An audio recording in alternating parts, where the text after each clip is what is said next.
Hadirin, yang paling menarik, ketika selama sepekan Anda beraktivitas, dikumpulkan oleh Allah di rumah Allah ini, maka Allah Subhanahu wa Ta'ala mengingatkan kepada kita, dalam selama sepekan beraktivitas itu, berapa di antara aktivitas kita yang sudah menjadi zikir kepada Allah Subhanahu wa Ta'ala? Jangan-jangan selama sepekan ke belakang, dari mulai hari Ahad, hari Senin, hari Selasa, hari Rabu, hari Kamis, antum sibuk dengan urusan dunia antum. Kadang-kadang berangkat gelap, pulang gelap, lupa dengan sholat, jarang baca Al-Quran, apalagi menghafal Quran, jarang berzikir kepada Allah, tidak ada istighfar, tidak ada doa. Kalau cuma seperti itu, jangankan antum, orang-orang jahiliyah sudah juara pada zamannya. Non-muslim sudah bisa lebih hebat. Kalau cuma mengumpulkan harta benda sebanyak-banyaknya, Qarun lebih kaya dibandingkan dengan antum.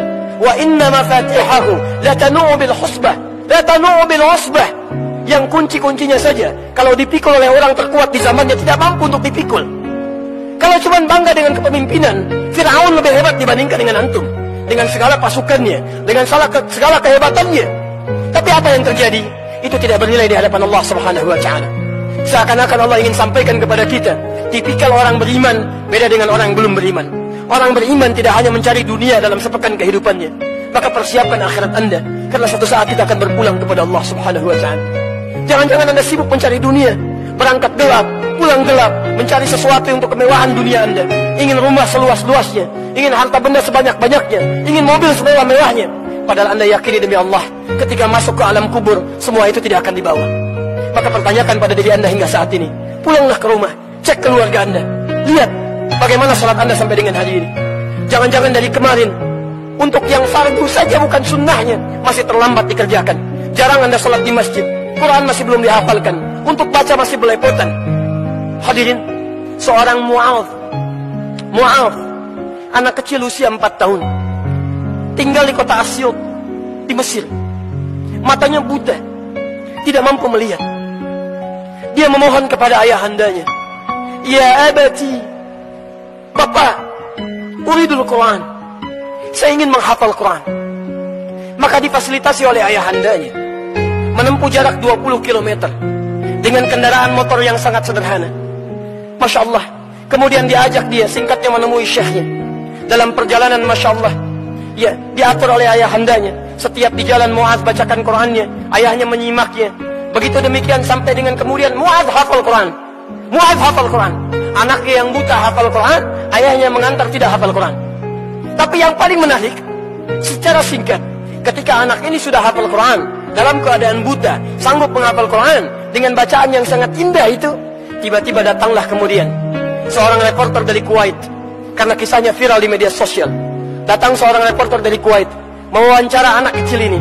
Kemudian dia berkata, perhatikan kalimatnya, "Ya Syekh Mu'adh, ya Syekh Mu'adh, jika Anda diperkenankan oleh Allah untuk berdoa saat ini, kemudian doa Anda akan dikabulkan oleh Allah, kira-kira apa yang akan dimintakan oleh Anda kepada Allah Subhanahu wa Ta'ala?"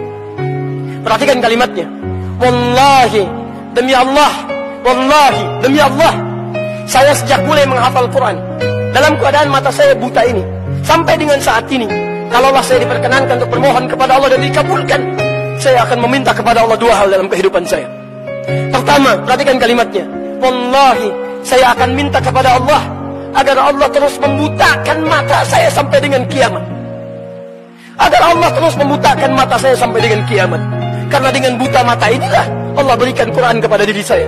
Saya takut kalau kemudian mata saya bisa melihat lagi, tiba-tiba mata saya bisa bermaksiat kembali, melihat yang dilarang oleh Allah Subhanahu wa Ta'ala, yang dengan itu menghilangkan Al-Quran yang telah saya hafalkan." Anak 4 tahun, matanya buta, tidak bisa melihat. Dia menghafalkan Quran untuk menjaga dirinya supaya tidak berbuat maksiat dalam kehidupannya. Anda diberikan 40 tahun, 50 tahun, mata bisa melihat. Apa yang akan Anda gunakan dengan mata yang bisa melihat itu? Jangan-jangan sampai hari ini hanya Anda bisa mengumpulkan maksiat saja. Jangankan menghafal Quran, membaca Al-Quran pun masih belum baik dalam bacaan kita. Kalau dengan usia yang diberikan sampai saat ini, Anda belum menyiapkan bekal ibadah juga, dengan cara apa lagi Allah bisa menambah usia Anda? Hadirin, yang kedua ini yang paling indah. Dan disinilah kita akan menutup khutbah kita dengan bermohon kepada Allah Subhanahu wa Ta'ala.